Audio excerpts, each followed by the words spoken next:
ক্ষমতাচ্যুত প্রধানমন্ত্রী শেখ হাসিনার বিরুদ্ধে জমছে মামলার পাহাড়। এবার তিনি আসামি হলেন পূর্বাচলের প্লট বাগিয়ে নেওয়ার মামলায়। ক্ষমতার অপব্যবহারের মাধ্যমে পূর্বাচলে 60 কাঠা প্লট বরাদ্দ নেওয়ার প্রমাণ পেয়েছে দুদক। দুদকের করা এই মামলায় শেখ হাসিনার সাথে আসামি হয়েছেন তার মেয়ে সাইমা ওয়াজেদও। আসামির তালিকায় রয়েছেন জাতীয় গৃহায়ন ও গণপূর্ত মন্ত্রণালয়ের সচিব মোহাম্মদ শহীদুল্লাহ খন্দকার সহ আরও 16 জন। 12 জানুয়ারি দুদকের ঢাকা জেলা সমন্বিত কার্যালয়ে সংস্থাটির সহকারী পরিচালক আফনান জান্নাত কেয়া বাদী হয়ে মামলাটি দায়ের করেছেন। মামলা দায়েরের বিষয়টি গণমাধ্যমকে নিশ্চিত করেছেন দুদক মহাপরিচালক মোহাম্মদ আক্তার হোসেন।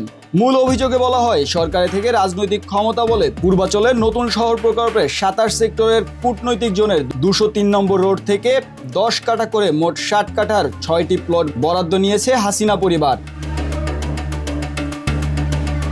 বরাদ্দ পাওয়া পরিবারের সদস্যরা হলেন শেখ হাসিনার ছেলে জয়, মেয়ে সাইমা ওয়াজেদ পুতুল, বোন শেখ রেহানা, বোনের ছেলে সিদ্দিক ববি ও মেয়ে আজমিনা সিদ্দিক। অনুসন্ধানে মিলেছে প্রমাণ, প্রাথমিকভাবে আসামি করা হয়েছে শেখ হাসিনা এবং তার মেয়েকে। পর্যায়ক্রমে বাকিদেরও মামলার আওতায় আনা হবে বলে জানানো হয়।